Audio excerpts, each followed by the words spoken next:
강하고 위대하신 사랑의 하나님 아버지 감사합니다.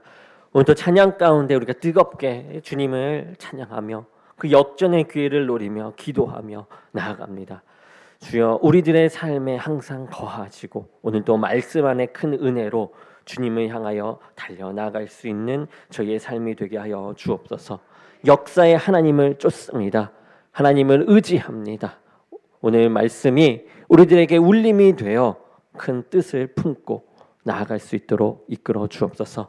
예수 그리스도의 이름으로 기도드립니다. 아멘. 감사합니다. 오늘 말씀은 마가복음 1장 4절에서 5절의 말씀입니다. 마가복음 1장 4절에서 5절의 말씀입니다. 우리 2절밖에 안 되니까 함께 봉독하도록 하겠습니다. 시작. 세례 요한이 광야에 이르러 죄 사함을 받게 하는 회개의 세례를 전파하니 온 유대 집안과 예루살렘 사람이 다 나아가 자기 죄를 자복하고 요단 강에서 그에게 세례를 받더라. 아멘. 아멘. 할렐루야입니다. 아멘. 네, 오늘 또 찬양이 뜨겁게 또 우리들을 이제 불태워 준비케 하신 것 같습니다. 오늘 말씀은 회개의 세례입니다. 우리 찬양의 세례 받았으니 오늘 말씀 가운데 이 회개에 대한 세례를 받고 다시금 주님으로 회복되어지고 또 나를 돌아보는 시간 되기 원합니다. 우리 마가복음 읽으면서 놓치지 말아야 할 이 핵심적인 주제가 있는데요. 그 주제는 예수 그리스도의 복음입니다. 복음. 이 복음은 우리가 잘 알다시피 기쁜 소식이죠. 복된 소식을 의미합니다. 복음은 영어로 가스펠인데 앞에 부정관사가 아니라 정관사 이 더가 붙어요. 그래서 그 복음, 유일한 복음이라는 뜻입니다. 시대와 문화를 뛰어넘어 언제나 여전히 누구에게나 적용되는 이 복음은 오직 예수 그리스도의 이 복음밖에는 없습니다. 예수 그리스도의 복음은 모든 것을 초월한 이 복음이 되어지는 것입니다. 우리는 그동안 이 복음에 대해 많이 들었습니다. 들어왔죠. 그러나 이 복음을 온전히 이해한 사람, 그 사람은 아무도 없습니다. 복음은 간단히 요약할 수 있을 정도로 가볍지 않기 때문입니다. 복음은 왜곡되거나 축소된 경우가 많았습니다. 복음이 복음으로 전해지지 않고 이 왜곡된 복음을 우리가 이제 유사 복음이라고 말합니다. 한국에는 가난하고 힘들었던 시절에 이 복음이 들어왔어요. 그래서 이 빵의 복음이 전파되었습니다. 빵의 복음. 바로 형통의 복음도 시급하고 절실한 문제지만 성경이 말씀하려는 그 복음은 그 이상인 것인데 이 빵의 복음이라고 그 빵의 복음이 전파된 것이죠. 우리가 들어야 하는 것은 원색적인 이 복음입니다. 오늘날 교회의 이 약화는 전적으로 이 복음의 이 약화에 기인해야 한다라고 볼 수 있습니다. 복음은 위력적이고 매우 정복적이에요. 복음이 선명하고 순수하게 들어가게 되면 이 한 개인을 넘어서 사회, 국가, 인류를 다 바꾸어 놓을 수가 있습니다. 복음이 전해졌는데 아무 일도 일어나지 않는다? 그렇다면 그것은 복음이 아닌 다그른 복음이었을 가능성이 높습니다. 또는 내가 그 복음을 진정 받아들이지 못했구나요. 이 복음을 이야기하려면 먼저 왜 복음이 필요한가라는 이 근본적인 이 질문을 던져야만 합니다. 세상은 근본적으로 망가져 있어요. 죄로 인해 상당히 손상되어 있습니다. 본래 하나님이 의도하셨던 세상과 너무나도 거리가 멉니다. 사람들은 인간이 얼마나 이 비참함 가운데 처해 있고 위험한 상태에 살아가는지 잘 모릅니다. 세상은 고통 속에서 절규하는 소리로 가득하죠. 왜 세상에 이토록 고통이 많을까? 이 고통과 절규의 실체는 무엇일까? 세상을 뒤덮고 있는 죄와 죽음의 이 문제 때문입니다. 아무리 큰 성공, 화려한 성공을 이루었다 해도 이 죽음의 그림자를 걷어낼 수는 없는 것이죠. 그런 관점에서 세상은 전적으로 어둡고 우울합니다. 연약한 인간이 만들어가는 사회는 이 모순과 갈등, 혼란으로 가득합니다. 세상에 진정한 평화는 없어요. 지구촌 곳곳에서 자연재해로 얼마나 많은 사람이 죽고 있습니까? 전쟁은 지금도 끊이지 않고 있습니다. 이 모든 것 안에 무엇이 있습니까? 바로 죄입니다. 죄가 있는 것이죠. 우리는 죄로 인해서 망가졌습니다. 죄로 망가졌어요. 바르게 걸어갈 능력이 없습니다. 잃어버렸습니다. 그런데 이 복음은 바로 여기에서 출발합니다. 복음은 인간의 죄로 인한 이 절망의 밑바닥에서 시작돼요. 총체적 난국으로부터 우리를 건져줄 기쁨의 소식. 이 소식이 과연 있습니까? 전쟁터 같은 세상에서 진정한 복된 소식은 어디로부터 오게 됩니까? 우리는 종종 이 거짓된 복음에 속아왔습니다. 현실이 너무 어려우니까 그거라도 믿고 싶은 것이죠. 이단들에게 넘어가는 사람들을 보게 되면 주로 이 절박한 현실 속에 있는 사람들, 절박한 현실에서 이 탈출구를 찾다가 그 이단들의 달콤한 유혹에 빠지는 경우가 많습니다. 거짓된 복음은 지금도 파다하게 널려 있습니다. 예수님이 오셨을 때도 사람들은 크게 두 종류의 메시아를 기다리고 있었어요. 하나는 우리가 잘 알다시피 경제적 메시아입니다. 로마의 압제 속 가난에 시달렸던 그 이스라엘 백성에게는 이 빵의 문제가 절실했어요. 먹는 것에 대한 문제요. 예수님이 오병이어 사건을 행하자 군중들이 어땠습니까? 예수님을 계속해서 찾아와요. 그러나 주님은 몰려오는 백성을 피하셨죠. 주님은 그 빵의 문제만을 위해 이 땅에 오신 분이 아니었기 때문에 그렇습니다. 또한 이스라엘은 로마의 지배로부터 유다를 구출해 줄 정치적인 메시아를 갈망하고 있었습니다. 실제로 당시 이 열심당원들은 이스라엘의 정치적 해방을 위해 이 모든 것을 걸었었어요. 그러나 주님은 로마의 권력에 이 항거하기보다는 도리어 이 불법적인 재판에 의해서 십자가에 못 박혀 죽게 되었습니다. 죽으셨죠.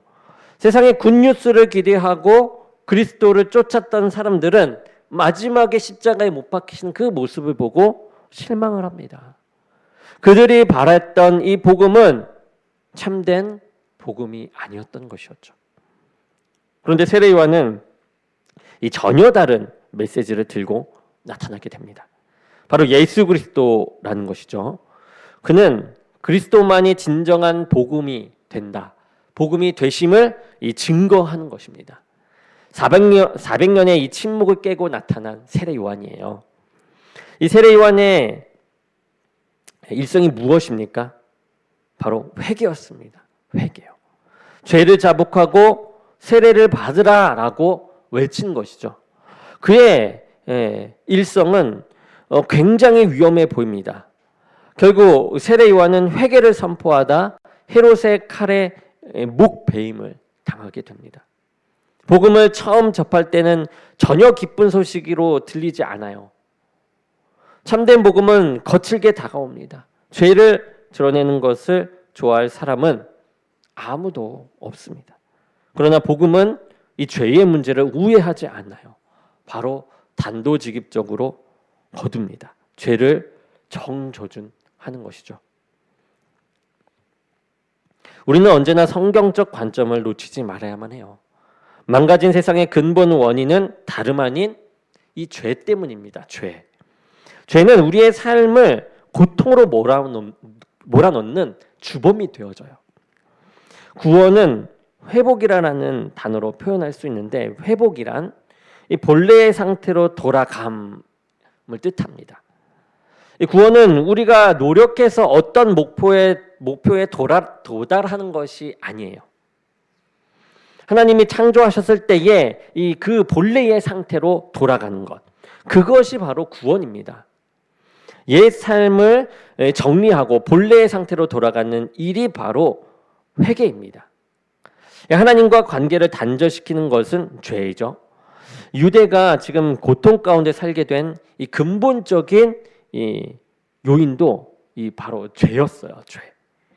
그러니 회개가 그들이 살아가기에 꼭 필요한 길이었습니다. 본문의 5절은 많은 사람이 자신의 이 죄를 자복하고 이 회개했다라고 말하고 있습니다.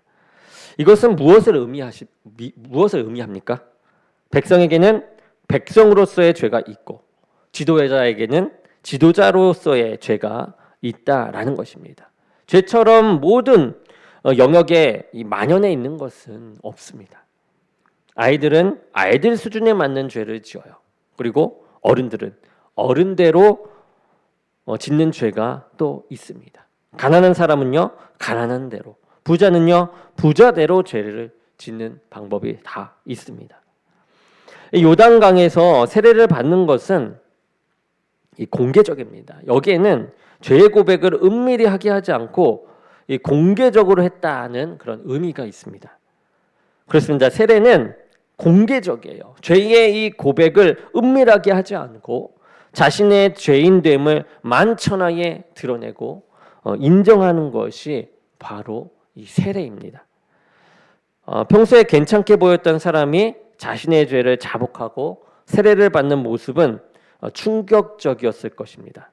죄 앞에서 특별한 존재는 없습니다. 세례 요한의 회개의 이 세례는 그만큼 이 충격적인 장면이었고 소문은 급하게 이제 퍼져 나가게 됩니다. 당시 제도권의 성전과는 전혀 다른 이 광경이었어요. 성전은 도리어 백성의 죄를 가려주고 종교의 이름으로 정당화시켜주기 바빴습니다. 오늘날 주일 예배도 얼마든지 정당화될 수 있습니다. 하지만 주일 예배에 참여하는 것이 일주일 동안 지은 죄에 대한 면죄부를 주는 것은 아닙니다. 불자가 절에 갈 때 자신의 죄에 대해 업보를 감하기 위해 시주를 많이 하듯 죄책감이 많은 날일수록 헌금을 넉넉하게 드려 마음의 짐을 덜고자 한다면 그것은 큰 착각이 된다라는 것이죠. 죄는 다른 것으로도 가려지지 않습니다. 죄는 고백하고 용서를 구하고 하나님으로부터 용서를 받아야만 합니다. 왜 세례가 그토록 중요할까요? 마가복음 1장 3절은 광야에 외치는 자의 소리가 있어 이르되 너희는 주의 길을 준비하라 그의 오실 길을 곧게 하라 기록된 것과 같이라고 말합니다. 이 주의 길을 준비하는 일이 무엇일까요? 죄를 회개하는 일입니다. 죄인은 하나님의 은혜가 이 폭포수같이 임해도 느낄 수가 없습니다. 회개가 사라지면 사람들은 죄에 대해 무감각해집니다. 죄인의 눈은 가려져 있어서 신령한 것을 볼 수가 없게 되죠. 영적으로 무슨 일이 일어나는지 전혀 인식하지 못하는 상태에 이릅니다. 영적 무지의 상태이기 때문에 그래요. 오늘날 가장 심각한 것은 회개가 사라지고 있다라는 것입니다. 자신의 죄를 드러내는 것에 더욱더 힘듦을 느낀다라는 거죠. 죄는 총체적인 고통으로 몰아가는 원인인데 이 죄의 문제에서 돌이키는 이 회개가 점점 희소해져 갑니다. 자신을 보려고 하지 않아요. 이스라엘의 혼란과 고통의 역사도 다르지 않습니다. 그것은 이스라엘의 죄 때문이었어요. 우리는 이 문제의 원인을 외적인 것으로 돌릴 때가 너무나도 많습니다. 항상 화살을 돌릴 대상을 찾는 거죠. 물론 그 대상은 다양합니다. 그러나 가장 근본적인 것, 근원적인 것은 바로 죄입니다. 죄로부터 문제를 해결하려고 하지 않으면 핵심을 놓치는 것이죠. 회개가 여러분 살 길입니다. 모든 것을 고치는 길은 회개입니다. 회개 없이 회복되는 길은 절대로 없습니다. 회개 없이 그리스도를 만나는 일도 여러분 없습니다. 회개 없이 신앙생활은 가짜인 것이에요. 회개란 무엇입니까? 잘못된 길에서 돌아서는 것입니다. 죄란 관역을 벗어나는 것, 표준에 미달하는 것, 경계를 벗어나는 것이라는 이 어원적 의미를 가져요. 이 아버지 집을 떠난 이 탕자의 삶, 그 삶이 죄의 모습을 잘 그려주죠. 아버지 집을 떠난 탕자는 집을 떠난 순간부터 이제 고아입니다. 고아. 아버지의 집에서 모든 것을 누렸던 그는 얼마 있지 않아 아버지의 집의 종보다 못한 신세가 되고 맙니다. 그에게 회개는 이제 아버지에게 돌아가는 일이에요.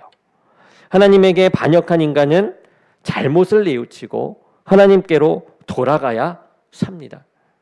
그리고 복음을 들어야만 합니다. 자기의 죄를 자복하고 이 죄의 사함을 받아야만 하죠. 죄 문제, 이 죄 문제 해결이 기본 중에 기본입니다. 성경이 말씀하시는 이 회복의 길은 오직 하나, 회개예요. 회개. 세상이 고통하고 병든 원인은, 고통을 받고 병든 원인은 이 다양하게 분석할 수가 있습니다. 세상에서 말하는 해결 방식도 여러분 다양합니다. 더 나은 세상을 만들려면 다양한 길이 있다라고 말합니다. 그러나 성경은요, 전혀 그렇게 이야기하지 않아요. 우리에게는 선한 것이 하나도 없기 때문입니다. 성경의 이제 인간과는 어떻습니까? 성경은 인간은 죄인이라라고 말을 합니다. 인간에게는 스스로 구원을 얻을 길이 없고 그럴 능력도 없어요. 인간이 만들어 놓은 세상의 문화, 이론으로는 이 세상을 구원할 수 없습니다. 세상의 문화, 이론, 그것으로는 세상을 구원할 수가 없어요. 세례 요한 당시에도 있을 것은 다 있었습니다. 왕도 있었고요. 제사장도 있었고요. 종교적인 시스템도 있었습니다. 그러나 이스라엘의 고통의 원인은 이 죄에 있었기에 그것으로는 해결할 수가 없었습니다. 인간에게 소망이 있었다면 그리스도가 이 세상에 오실 이유가 없었을 것입니다. 십자가는 하나님으로부터 떠난 인간이 하나님에게로 다시 돌아가는 근본적인 회개 외에는 다른 답이 없음을 말해줍니다.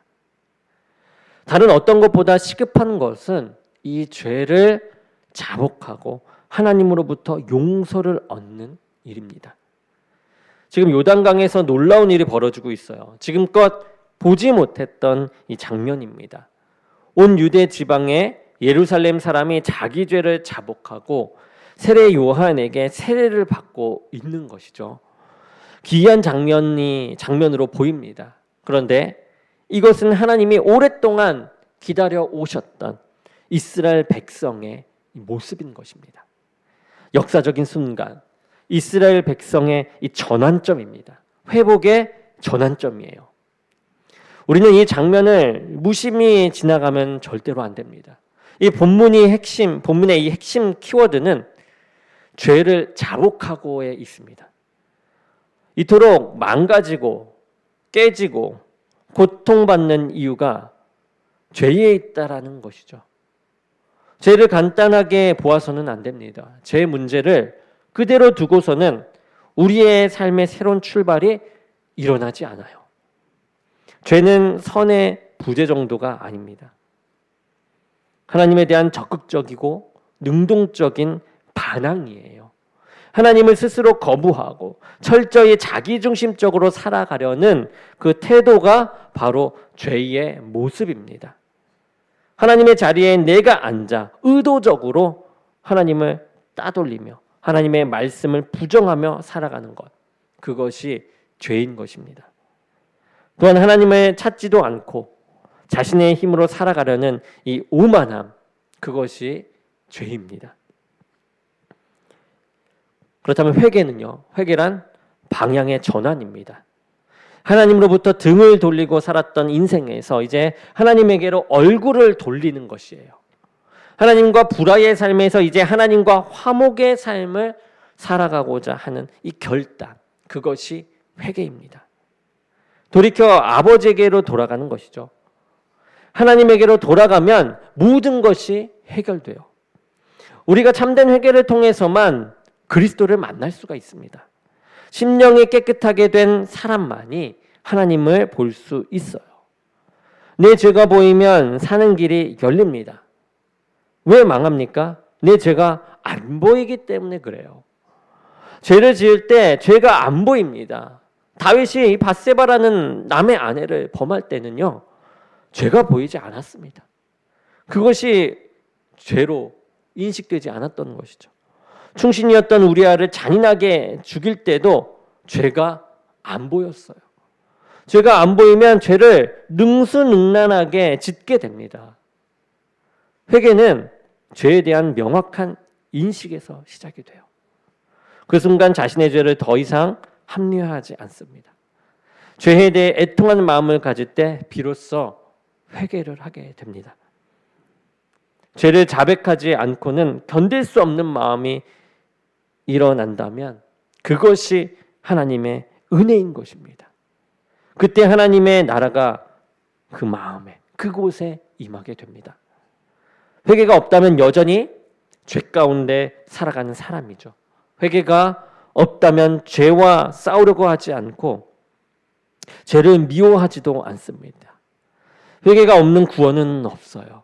회개는 모든 것을 가르는 중요한 지점입니다. 죄에 대한 솔직한 고백을 하나님께 여러분은 드려본 적이 있으십니까? 내가 죄를 지었음을 하나님 앞에 솔직하게 이 지성과 의지, 이 감정을 통틀어 통렬히 나의 모든 것을 드리며 회개해 본 적이 있으십니까? 이것은 매우 중요한 기준입니다. 진실한 회개의 경험을 하지 않는 사람, 그 사람은 정문으로 들어온 사람이 아니라 담을 넘어온 사람입니다. 교회에 멤버십은 있지만 구원 얻는 하나님 나라의 백성은 될 수가 없습니다. 오늘날 개인이나 교회가 지금보다 더 힘을 기울여야 하는 것은 더 나은 프로그램이나 활동, 노력, 물론 그것도 있겠지만 그것이 아닙니다. 더 깊은 회개를 하는 것이 우리를 살리는 길이고 교회를 살리는 길이고 민족을 그리고 하나님으로부터 만족감을 얻는 그러한 살 길이 이 회개에 있습니다. 죄를 지어 망한 백성은 없습니다. 회개하지 않아 망한 백성은 많습니다. 회개가 깊어지면 놀라운 은혜가 임합니다. 살 길이 열리고 시온의 대로가 열리게 됩니다. 회개 없는 부흥은요, 가짜입니다. 회개가 식어지고 희귀해진다면 망하는 길로 간다고 보면 정확합니다. 회개만 해보십시오. 회복이 일어날 것입니다. 축복이 그냥 따라올 것입니다.